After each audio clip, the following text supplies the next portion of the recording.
इस वक्त की एक और बड़ी खबर है यूक्रेन को लेकर। अभी इस वक्त की बड़ी खबर, यूक्रेन पर हमले के लिए ईरान तैयार था। यूक्रेन के 3 शहरों पर हमला करने वाला था ईरान। यूक्रेन के माफी मांगने के बाद हमला रोका गया। मुस्तबा की सलाहकार मोहसिन रिजाई का यह बयान सामने आया है, बड़ी जानकारी है।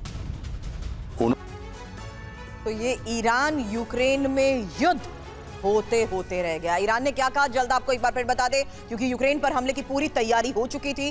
टारगेट पर यूक्रेन में 3 जगहों को हमले की तैयारी थी। वजह भी सुनिए, कैस्पियन सागर में ईरानी जहाज पर यूक्रेन का हमला, जहां यूक्रेनी हमले में ईरान के एक नाविक की मौत हुई थी। अब ये हमला कैसे चला ये भी जान लेते हैं। अटैक को यूक्रेन ने अपनी गलती माना। बड़ा सवाल ये, क्या ईरान यूक्रेन के बीच युद्ध का नया मोर्चा खुल जाता अगर हमला होता तो? मेजर जनरल अस्थाना सर, हमें याद है यूक्रेन की तरफ से हमला किया गया। वो तस्वीरें भी सामने आई जब अमेरिकी राष्ट्रपति डोनाल्ड ट्रंप से बेंजामिन नेतन्याहू और ज़ेलेंस्की की मुलाकात हुई, जिसके बाद सवाल यही उठ रहे थे क्या कुछ बड़ा हो सकता है। और अब ये खबर आ गई है कि ईरान की तरफ से बड़ी तैयारी हो रही थी पलटवार की। तो ये तो हम देख रहे हैं कि विस्तार होता जा रहा है, बढ़ता जा रहा है युद्ध का जो मैदान है। एक तरफ बात हो रही है किस तरीके से शांति बहाल की जाए, और दूसरी ओर जो खबरें आ रही हैं वो तो चिंताजनक है। देखिए, यूक्रेन ने जो कैस्पियन सी में हमला किया था और जो इनका जहाज के ऊपर हमला किया था, एम तो ये था उनका, अपनी तरफ से तो वो यही बताते हैं कि वो जहाज जो है वो लड़ाई का सामान लेके जा रहा था रूस के लिए। लेकिन ईरान का रूस को लिए सामान तो पता नहीं कब से जा रहा है, जब से लड़ाई शुरू हुई है तब से जा रहा है। लेकिन ये हमला अभी हुआ तो इस टाइमिंग के हिसाब से जाहिर है कि ईरान भी रिस्पॉन्ड करता है, क्योंकि ईरान के लिए प्रॉब्लम क्या है कि जो साउथ वाला रूट है उधर ब्लॉकेड लगा हुआ है हरमुज के बाहर अरेबियन सी में। लेकिन जो नॉर्थ के रूट्स हैं वो सारे खुले हुए हैं, चाहे वो चीन से हो, चाहे वो सेंट्रल एशियन रिपब्लिक के थ्रू जा रहे हों, चाहे वो कैस्पियन सी से हों। तो ये रूट भी अगर बंद होता है तो ईरान को बहुत मुश्किल हो सकती है। तो हर हालत में ईरान रिस्पॉन्ड करता है इस बारे में, और ये यूक्रेन की समझ में आ गया था। यूक्रेन की हालत भी कोई बहुत अच्छी नहीं है, हालांकि वो लॉन्ग रेंज ड्रोन फायर कर रहे हैं रशिया के ऊपर, लेकिन रशिया ने काफ़ी भीषण हमला अभी शुरू कर दिए हैं।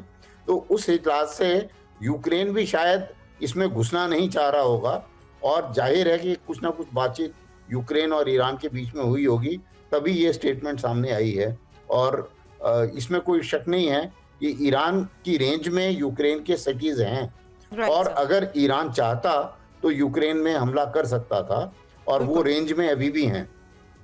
यही इस बयान के तहत ये बात कही गई कि उन्होंने वो गलती मानी है, और इसके लिए ये जो स्टेटमेंट आया है उसके मुताबिक ये साफ था कि किस तरीके से यूक्रेन को टारगेट करने के लिए भी ईरान ने अपने टारगेट सेट कर दिए थे। एक और बड़ी खबर का रुख कर रहे हैं इस बीच, जहां डोनाल्ड ट्रंप ने घोषणा की है कि वो फिलहाल ईरान पर हमला नहीं करेंगे। ईरान पर हमले का प्लान उन्होंने रोक दिया है, लेकिन न्यूज एजेंसी एसोसिएट प्रेस के मुताबिक ट्रंप भीषण हमले से पहले ऐसी ही बातें करते हैं और फिर हमले कर देते हैं। न्यूज एजेंसी के मुताबिक ईरान पर हमला ना करने का बयान ट्रंप की रणनीति का हिस्सा हो सकता है, और एसोसिएट प्रेस के मुताबिक पिछले 2 दिन में ट्रंप और उनके सहयोगियों के बयान इस बात की तस्दीक करते हैं कि ईरान के खिलाफ उनकी आक्रामकता में कोई कमी नहीं है।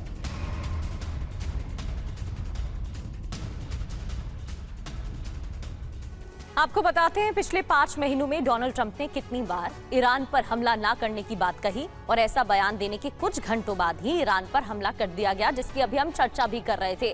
ट्रंप की बातों पर कितना विश्वास, क्योंकि 7 मई 2026 की तारीख जब ट्रंप ने बयान दिया सीज फायर चल रहा है, जमीन पर क्या हुआ, हकीकत में क्या हुआ, उसी दिन ईरान पर एयर स्ट्राइक की गई। इसके बाद 17 जून 2026 जब डोनाल्ड ट्रंप का बयान आया कि ईरान से एमओयू पर बात कही, जबकि स्ट्रेट ऑफ हार्मूज पर हमले हुए। साथ ही 27 जुलाई 2026 जब डोनाल्ड ट्रंप ने कहा कि 13 दिन के हमलों के बाद शांति का ऐलान, जबकि जमीन पर हकीकत ये थी कि 5 दिन बाद सेंटकॉम ने हमले किए। इधर 2 अगस्त 2026 की बात करें तो डोनाल्ड ट्रंप का बयान सामने आया कि हमले रोक रहे हैं। क्या ईरान पर फिर हमला होगा, ये भी अब देखने वाली बात है, क्योंकि इससे पहले भी जितनी बार उनके बयान सामने आए हैं उतनी बार ही हमले भी हुए। वहीं इजरायल की अमेरिका को 2 टूक। एक बड़ी खबर है, इजरायल हमले में तभी शामिल होगा जब ईरान पर निर्णायक हमला हो। बीच में युद्ध खत्म किए जाने से इजरायल नाराज है। इजरायल ईरान को पूरी तरह खत्म करना चाहता है और ईरान के प्रॉक्सी ग्रुप को भी तबाह करना चाहता है इजरायल। जेरूसलम पोस्ट के हवाले से बड़ी खबर। तो नेतन्याहू की युद्ध की हसरत है, ये तो सभी जानते हैं कि नेतन्याहू के ऑब्जेक्टिव शुरू से ही क्या हैं। नेतन्याहू ईरान से आर पार चाहते हैं। नेतन्याहू आधा अधूरा युद्ध नहीं लड़ना चाहते और यूएस संग ज्वाइंट ऑपरेशन को अभी मंजूरी नहीं। हालांकि अमेरिका से आश्वासन इजरायल चाहता है और अमेरिका से आश्वासन को लेकर ही ये बड़ी खबर है, जहां बीच में युद्ध खत्म ना करने का आश्वासन भी मिले और ईरान के खात्मे तक युद्ध जारी रखने का वादा।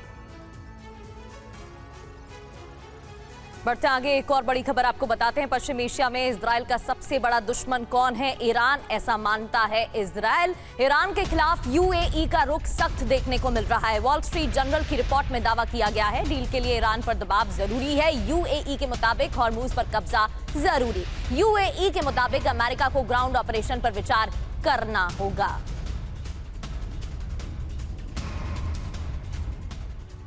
हालांकि ईरान पर किसी भी वक्त हमला, क्योंकि यूएई अमेरिका से सख्त रुख को लेकर खबर है, सख्त रुख अपनाने को कहा और सख्त एक्शन के लिए ट्रंप से बातचीत जारी। वहीं हॉर्मुज पर कब्जा ही अब आखिरी विकल्प है। ग्राउंड ऑपरेशन के विकल्प पर विचार हो। वहीं सऊदी अरब ईरान के साथ तनाव कम करने पर जोर, ये वॉशिंगटन जर्नल के हवाले से जानकारी आपको बता रहे हैं। इस रिपोर्ट में ये बताया गया है ईरान के साथ तनाव कम करने पर जोर दिया जाए, सऊदी अरब की तरफ से कहा गया है।